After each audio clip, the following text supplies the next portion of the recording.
Well, howdy, howdy, howdy. Nearly Senior Citizen here. Greetings, boys, girls, and all of our non-binary friends. Remember, no matter who you are valid. Hokey smokes. It's been a day. I mean, it started off not that bad. Woke up, took a shower, walked around outside a little bit, and talked to my sister and such, and then came back inside. And then right around noon, I started feeling really super tired.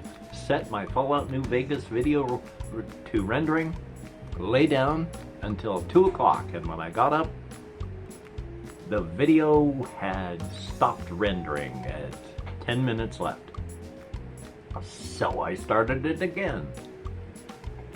And it got until 5 minutes toward the end before it crashed. So my 40-minute Fallout New Vegas video, I can't do anything with right now, and I will have to try and figure out how to edit it so that it works, but that's great. So that doesn't work, and I have just been tired. I'm not feeling the best mentally, and my emotional stability is shaky at best, and so the Fallout New Vegas video not rendering is just boom. I've crashed off of the edge of the cliff, and so doing great that way. Yay! On the other hand, I'm going to talk about something that's not all that interesting, but is kind of interesting because it has to do with settings and solo RPG stuff, and the sort of setting I was working on for a solo RPG thing. While I was taking a shower, so a lot of things sort of coalesced. I had posited in this fantasy world that I have been working on to try and do a solo RPG sandbox type thing in, that there was a split between the humans and the elves way back when, common ancestor, they became elves, we split off, became human, and at some point there was another split between the elves and then the goblin races. And so I was trying to figure out, and I had come up with a different idea before, where what do we do about dwarves? And I'd come up with an idea where these are the true non-human, non-humanoid type races. They look humanoid now. They look like what we would think of as typical, fantasy medieval dwarves. But in the context of the story, they don't go underground anymore. They came up a couple hundred years ago. Up and out. And they refuse to go back down. They've been chased up by something. And the thing is, if you go down through one of those places that they open up to leave, you will find the vast underground dwarven cities. Gigantic, huge, and at the same time, what chased them out? You can't really see anything. The places look good. They didn't leave in terror. They just left.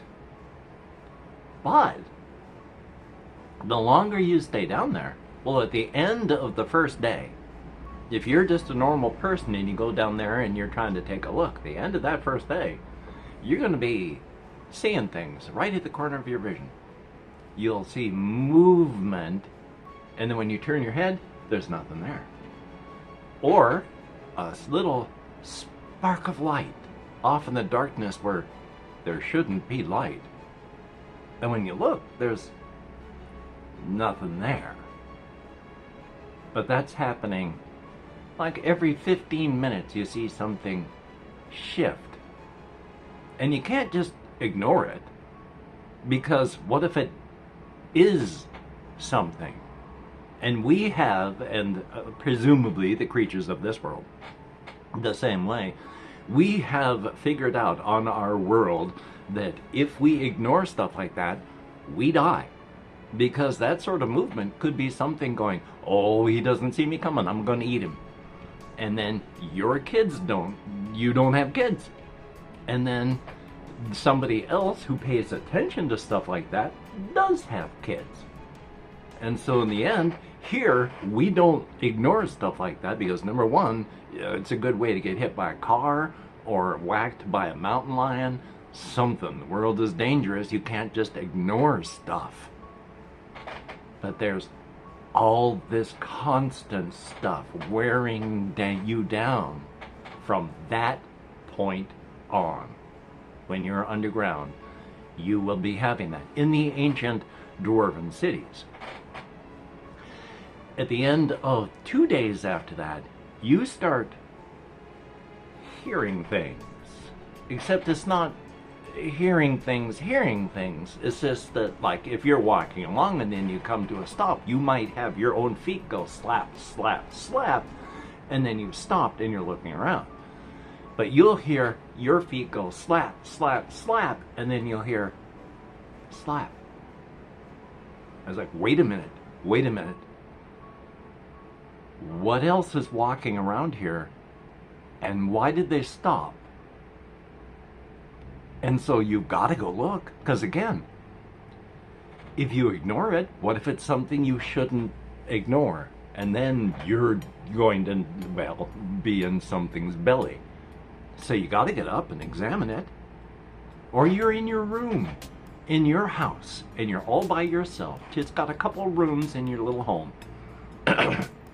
And you're sitting there, and it's going to be late at night, and then 2 doors down in your room, you hear,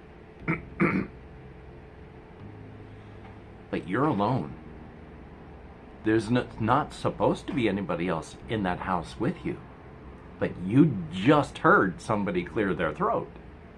You gotta get up and check. And when you do, well, did you lock that one door? Or did you forget? And it just gets worse to, a couple days after that, when you start hearing stuff, you hear like the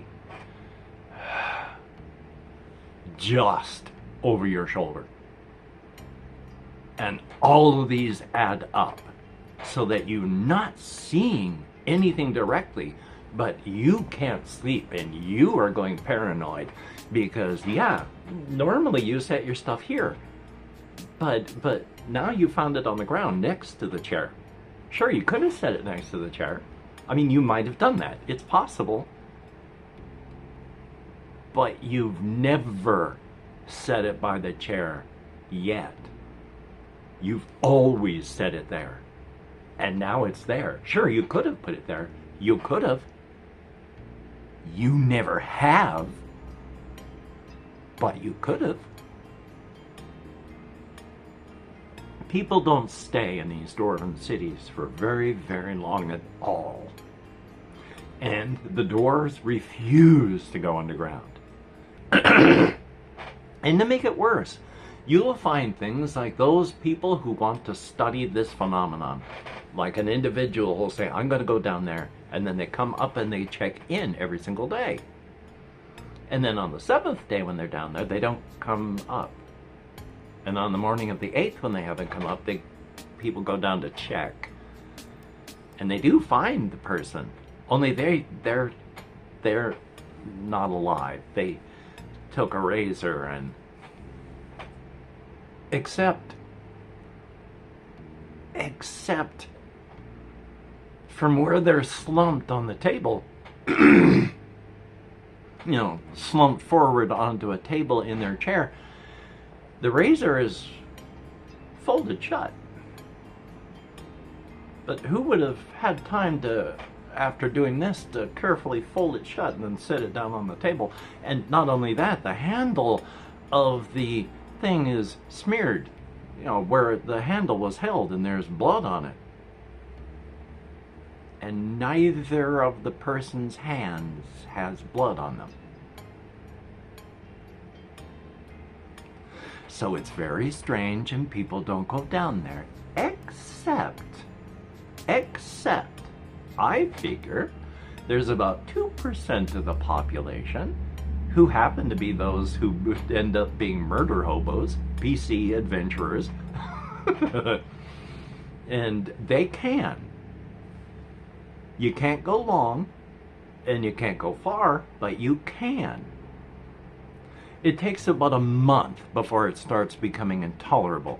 But when you're down there, if you're one of those people that's just, you're not affected by it, you are, You're watching everyone else go nuts, and you're not seeing or hearing anything.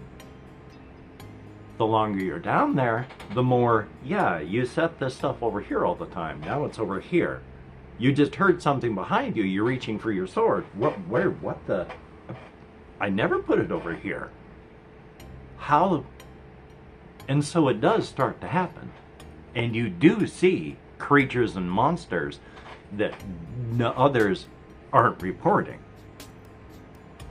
And I also figure, because after a time, it's been 200 years since the doors have come up, there is, and I'm trying to think of the word, commerce, industry, an industry of people who do have this ability, who do things in these ruins, like a group who would have decided how far down do these cities go. And so they were able to go down inside, and they wanted to go down quickly. So they were lightly armored, lightly weaponed, lightly armed, lightly armored, and they carried supplies with them. They had mapping stuff so that they could get down there and back fast, mount it quickly, and they moved. They knew they had approximately a month and some, so you got half a month to get down there, and they moved. And when they came back, all of these dwarven cities, and this is all around the globe, this happened.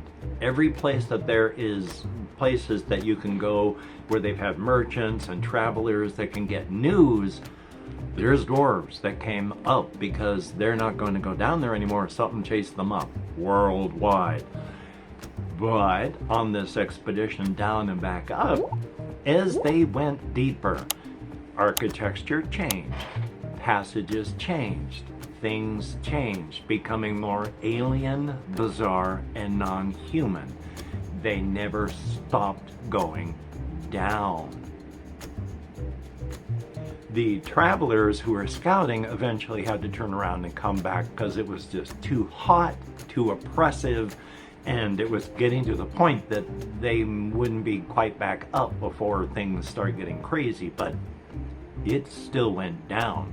Whatever happened with the dwarves happened a very long time ago, and the dwarves, though they're human now, when they started out, they were not humanoid.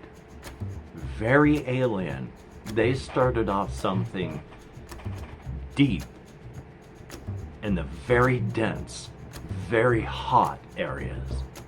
And whatever pushed them up, whatever caused all this, they slowly moved their ways upward.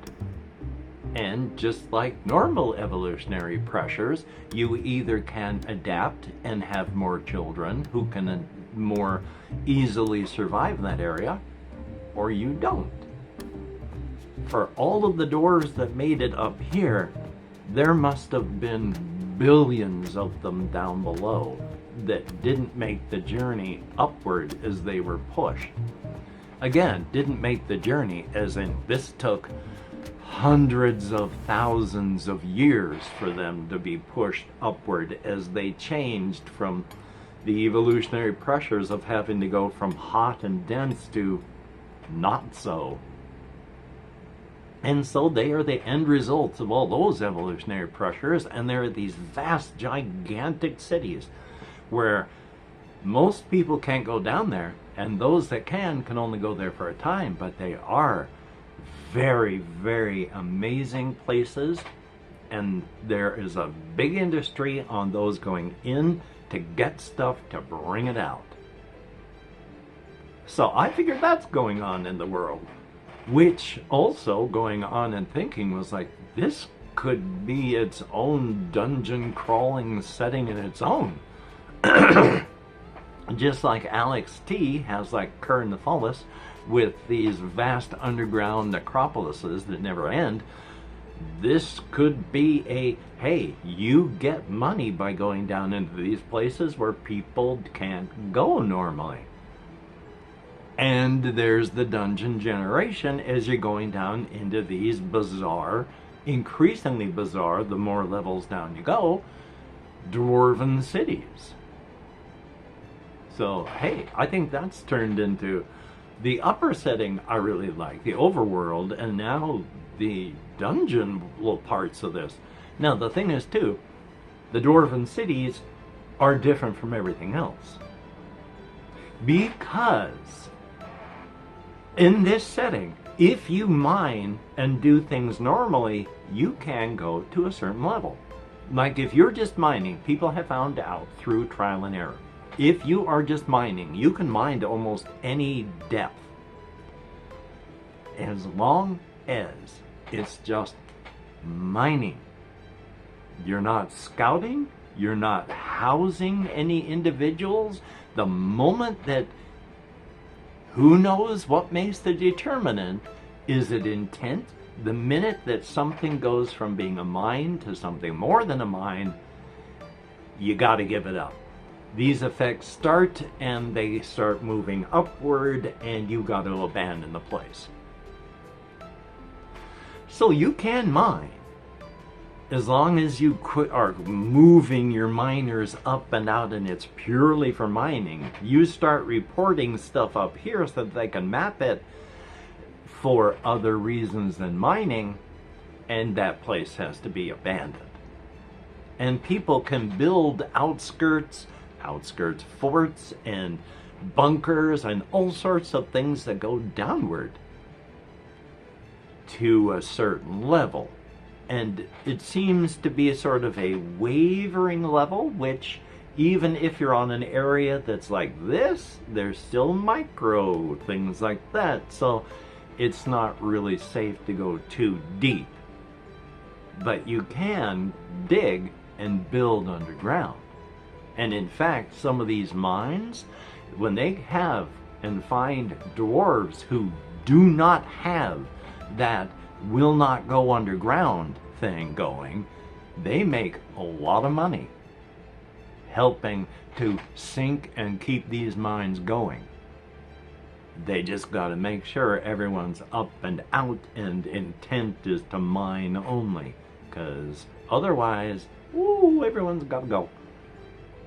And so there's all sorts of things. And of course, that's not even a hard and fast rule, because there's other magics, other places, other realms, other things. So yeah, thumbs up. The thing is though, if you do not have a rule set to go with a setting, don't even bother trying to sell a setting, because anyone can come up with a setting. Why would they use yours?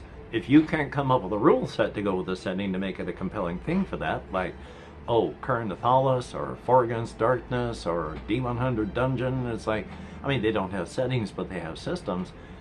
It's so easy to come up with a setting for yourself. I mean, I am pleased with the setting that I've come up with.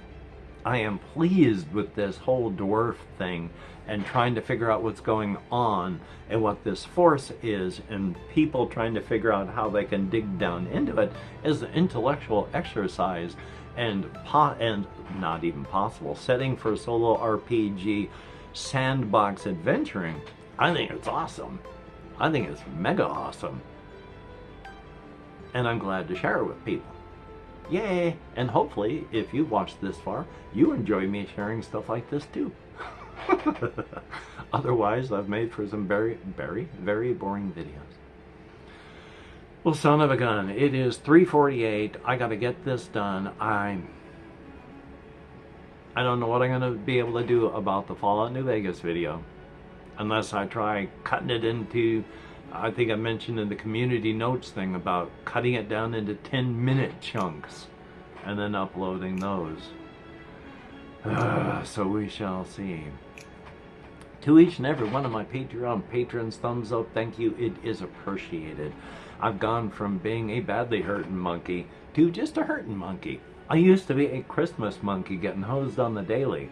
Beforehand, living here has turned me into just a hurting monkey.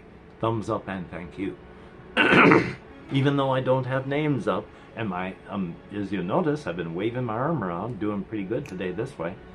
I'm not good enough to type, so when you look in the mirror, know that you are looking at someone who is beautiful and awesome. And for everybody that leaves me a comment, thumbs up and thank you as well. It is appreciated to no end. I answer as many comments as I can, and that is a very good thing. But even when I don't, please understand that I do read and appreciate each and every comment. Thumbs up and thank you. Now let's see. What do we have for engagement? If you could type into the comments if you've watched this far, just for engagement, to let YouTube know that people do watch the channel. Green tea. That'd be cool. So, yeah, there were other things I wanted to talk about. I can't even remember what they are, though, because, hey, ADHD. So, I'm gonna edit this, render, upload. It's gonna be late, and I'm not happy about that, but there's nothing I can do, so joy. I've been playing Postal 2, having a grand old time. I've been thinking on and working with various solo RPG things and board games. I have been having troubles understanding some of the rules for the Space Marine adventures with the Necron Labyrinth thing. I couldn't figure out some of the rules. I got some clarification watching some videos and rereading what was going on. I now further understand. It's a little bit more simple than I would like, but then it is only a 10 plus, not 14 plus or anything, and I got it because it would be simple. The thing I say that it is possibly too simple is you're a Space Marine and you're fighting the Necrons, which are just basically, you know, chaos robot things. I don't even know if they're chaos. They're robots, but, you know, you're fighting them because anything that's not human has to be crushed and destroyed because it's Warhammer 40k. They never attack you. They don't attack. They block you. You can't go through a Necron, but if you don't attack them, then they never do anything. Just more and more of them will slowly show up until every space is filled with Necrons. But they won't attack, ever. The only time a Necron can hurt you is if the only place it can teleport in a reinforcement is where you're standing. If that happens, then your Space Marine gets wounded. Otherwise, no. You're just rolling to destroy Necrons. They never fight back or make any attempt to hurt you in any way, shape, or form. They just fill up space and teleport in as reinforcements and occasionally land on top of you, in which case they hurt you that way. Again, possibly a little too simplistic, but I want to play it for the channel, so we shall see. And we'll determine at that point if it's too simplistic or not. So, I am going to get all this done, and then it's a Friday night here, and I'm glad I've got a lot of rice, because I don't have a ton of money to last until Wednesday. I think I got like $70 to last till Wednesday, and I don't even know if all my bills have been paid yet, so I gotta spend like, you know, maximum $5 or $10 a day for stuff to eat. Yay! So, anyway, past that, yeah. So, you take care. Have a great day today. I will see you on the flip side. And that is indeed a very good thing. And yeah, I don't even want to think about that Fallout New Vegas video. Just, hopefully I'll be able to edit it and get something done out of it. Joy. Joy.